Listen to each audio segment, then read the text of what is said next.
Alright, from where we left off in chapter 1, chapter 2 now continues. We have two worlds with two different sets of humanity, each on the brink of extinction from two different enemies.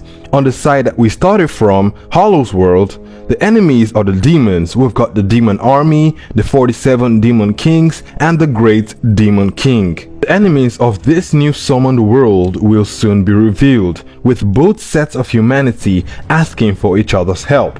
Alright, so the captain of the squad that we just met is Captain Kayla, and she's a high-ranking commander leading the resistance against the modern world's enemies. Now, before I continue, I just want to mention that Zavy's name, Hallow's brother, has now been changed to Zavy in this chapter. Probably a mistake in translation from Japanese to English or something. Now, before Zavy and the others could get the chance to explain what was happening to Captain Kayla, some casualties arrived in the modern world from another squad. Captain Kayla diverts her attention to treating the newly arrived wounded. And while she does so, she says the interdimensional gate generator was successfully activated and that their world was now connected to a parallel universe. Now the interdimensional gate generator thing will be explained later, so just hang in there. She then gets up and proceeds to introduce herself. She says her name is Kayla, the commander for the anti-machine front lines. So that gives us an idea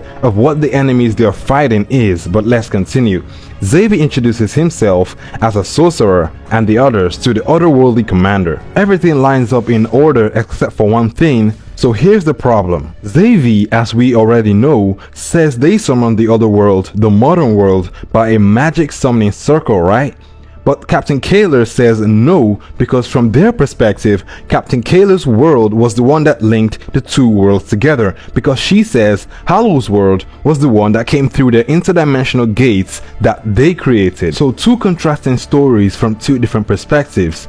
And the two worlds merging isn't by some portal or anything, no. It's literally two worlds connected to each other in the sense that you can walk from one world and enter the other. So we have a primitive fantasy world with magic and demons merging with a modern civilized world with science and technology, with both sets of humanity claiming to be responsible for connecting the two worlds together. With the way the worlds are merged, it's sort of like two planets that have collided and bonded, but I'm sure that's probably not the case. So both sets of humans in different parallel worlds having the same idea to save both their different civilizations. Captain Kayla explains that the enemies in their world are robots, monsters of inorganic materials created by humans. So artificial intelligence that have turned on mankind and have conquered 80% of their world, just like the demons have in Hallow's world. As the conversation between Captain Kayla and Zavy went on, it turned into a competition of words for whose enemy was stronger, the demons of the fantasy world or the AI robots of the modern world. Zavy asks what the big deal about AI is if the humans created it, but Captain Kayla says the robots have far surpassed human in numbers and weapons. Pan also asks if the guns that Kayla and the squad used to kill the demons earlier would work on the robots, and for the most part, her answer was a no. Then suddenly a loud booming sound was heard and Captain Kayla says the robots are coming, so everyone hides. The robots arrived looking like Boston Dynamic dogs as the AI repeats out loud that they're there to protect humans and that humans already in their custody are being well taken care of. Captain Kayla explains that the AI is just saying that to lure out people so they can kill them, and that the AI is constantly adapting to conditions, situations, and inventing new ways to kill more humans. The robot eventually detects the heat signature coming from Kayla's other men and attack.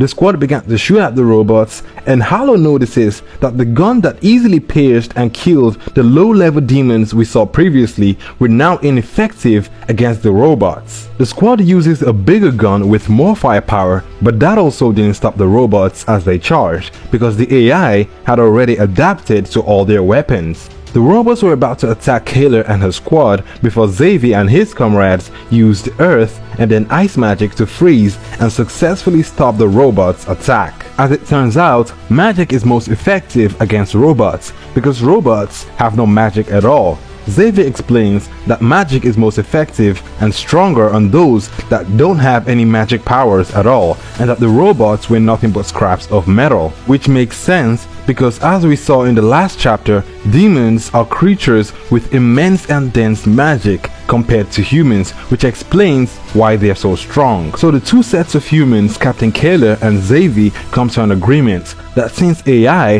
has surpassed all the scientific weapons humans in the modern world could come up with, and magic, which is a non-scientific power, is very effective against robots, they could fight them together and vice versa to the demons. Humans in the modern world would use their scientific weapons against the demons, which would be key to saving both sets of humanity. So they form an alliance. Hallow, who hasn't done much so far, feels he's completely useless in times of crisis compared to his brother who steps forward without giving up. Suddenly, more demons arrive from the capsule to finish off Hallow and all the other magic users. One of Zavy's subordinates says he can use flying magic to help them escape, but it will take time up to 5 minutes to do the chant. The AI robots also that were frozen by magic start to adjust and reboot.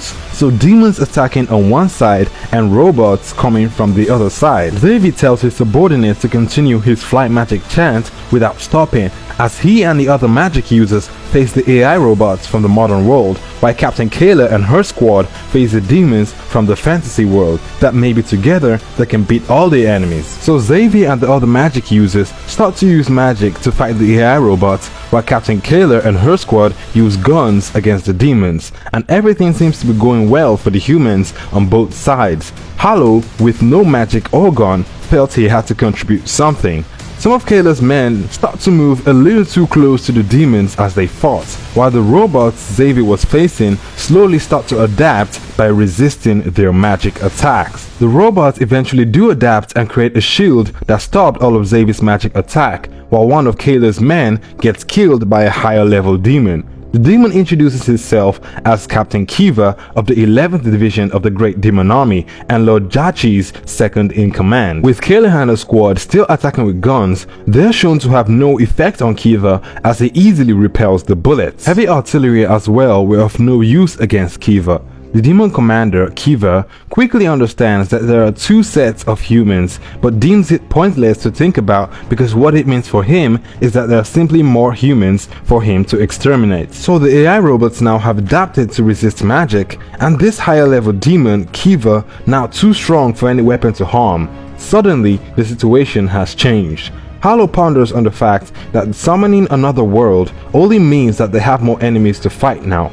Kiva, the demon commander, sees the AI robots but pays no attention to them because they're also attacking humans. One of Kayla's squad members tries to use a military truck to ram Kiva, but that didn't work as Kiva easily stops, lifts the truck and tosses it towards Captain Kayla. Kayla's guns were useless to stop the incoming truck before Hallow steps in with a re-energized broken holy sword, manages to tilt the flying truck away from Kayla. Hallow then shouts out that he's the one that went to Jachi's castle and he survived, telling the demons that they should attack him. He then charges in to attack himself. Hallow's sword is re-energized because, as we've explained in the previous chapter, the Sword of Courage reacts to the willpower of its wielder, apparently even if it's broken. But before Hallow could attack with it, the magic energy disappeared as Hallow got closer to Kiva. Hallow's will was diminishing. Kiva then charges into attack, causing Hallow to throw his broken holy sword past Kiva and to the AI robot's main body.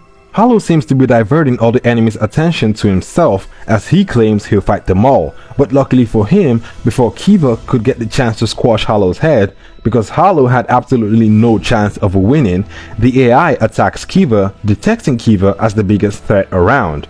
Kiva quite easily pierces the robot in anger, but the AI only adjusted to the required power level to fight Kiva. Zavy's comrade completed the flying spell and took every human there flying away, while Kiva and the AI faced each other. Kiva tried to stop Hallow from flying away, but the AI attacked with an energy blast, cutting Hallow free from Kiva's grasp. An angry demon, Kiva, now set on destroying the AI, who also preps with all weapons out and ready to fight. But unfortunately for us, we don't get to see that because the scene cuts out there. All the humans there, including Captain Kayla's squad, flew away to safety while Hallow passes out again. Hallow then wakes up later to see his brother Zavy, who tells Hallow that they're in a dire situation as they go outside, and it's revealed that more than one world was connected to their world as they see other humans from multiple parallel universes setting camp where they were. All sets of humans from different worlds,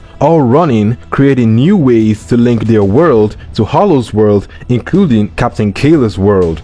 All running from different enemies that wiped most of humanity in all their multiple versions of Earth. All taking refuge in Hallow's Earth, seeking help from other parallel worlds. So it's just absolute chaos. The situation of everything ending this chapter. Everyone's gonna have to organize themselves to know who's who, and maybe start giving themselves names or something like Earth 1 and Earth 2. And not forgetting that this is a different part of the universe running from the enemies. This is humans, the same mankind from different parallel Earths running from their own Earth to another Earth. Which means that Captain Kayla, for example, does exist in Hallow's world, and Hallow exists in Captain Kayla's world, but are completely different people from their parallel counterparts. So in another case, Zavy, for example, in Kayla's world might have been a tailor or a businessman. So it's all different events occurring to the same set of people in different parallel worlds. Anyways, that explains the concepts of parallel worlds. That's all for me. Thanks for watching, and I'll see you in the next chapter.